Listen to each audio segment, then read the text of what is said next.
Hello guys, PhonePe company வந்து software இன்ஜினியருக்கு 0 to 1 years experience இருக்கவங்கள ஹையர் பண்ணுறாங்க.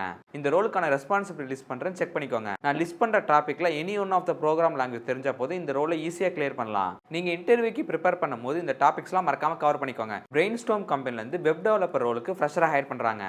இந்த ரோலுக்கு எய்தர் பேக் அண்ட் இல்லாட்டி ஃப்ரண்ட் எண்டில் ஸ்ட்ராங்காக இருக்கணும். வெப் டெவலப்மெண்ட் ரிலேட்டடாக பர்சனல் ப்ராஜெக்ட் ஏதாச்சும் பண்ணியிருந்தீங்கன்னா இந்த ரோலை ஈஸியாக கிளியர் பண்ணலாம். ஹையரிங் ப்ராசஸ் பார்த்தீங்கன்னா நீங்கள் கிரியேட் பண்ண ப்ராஜெக்ட்டை அவங்கள்ட்ட சப்மிட் பண்ணணும். அவங்களுக்கு நீங்கள் பண்ண ப்ராஜெக்ட் பிடிச்சிருந்துச்சுன்னா உங்களுக்கு இன்டர்வியூ ஷெட்யூல் பண்ணுவாங்க. சோ அது இல்லாம இது ஒரு ஒர்க் ஃப்ரம் ஹோம் ஜாப் தான். இன்ட்ரெஸ்ட் இருக்கவங்க கண்டிப்பா இதுக்கு அப்ளை பண்ணிக்கோங்க. மோனேஜ் கம்பெனில இருந்து QA ஆட்டோமேஷன் இன்டர்ன் ரோலுக்கு ஹையர் பண்றாங்க. இந்த ரோலுக்கான கீ ரெஸ்பான்சிபிலிட்டி லிஸ்ட் பண்றேன், செக் பண்ணிக்கோங்க. இந்த ரோலுக்கு உங்களுக்கு பைத்தான் இல்லாட்டி ஜாவா ஸ்கிரிப்ட் தெரிஞ்சா போதும் ஈஸியா கிளியர் பண்ணலாம். நீங்க இன்டர்வியூக்கு ப்ரிப்பேர் பண்றப்ப மறக்காம இந்த டாபிக்ஸ்லாம் கவர் பண்ணிக்கோங்க. சோ உங்களுக்கு கரியர் கைடன்ஸ், இன்டர்வியூக்கு எப்படி ப்ரிப்பேர் பண்றது, சர்வீஸ் பேஸ் கம்பெனில இருந்து ப்ராடக்ட் பேஸ் கம்பெனி எப்படி ஸ்விட்ச் ஆகுதுன்னு ஒரு கைடன்ஸ் வேணும்னா ஸ்லாட் புக் பண்ணிக்கோங்க. சோ உங்களுக்கு எல்லா கம்பெனியோட அப்ளை லிங்க் வேணும்னா என்ன ஃபாலோ பண்ணிட்டு கமெண்ட் செக்ஷன்ல லிங்க்னு டைப் பண்ணுங்க. நானே உங்க DM க்கு ஷேர் பண்றேன். இது மாதிரி ரெகுலர் ஜாப் அப்டேட்ஸ்க்கு மறக்காம இந்த வீடியோ லைக் பண்ணி என்ன ஃபாலோ பண்ணிக்கோங்க.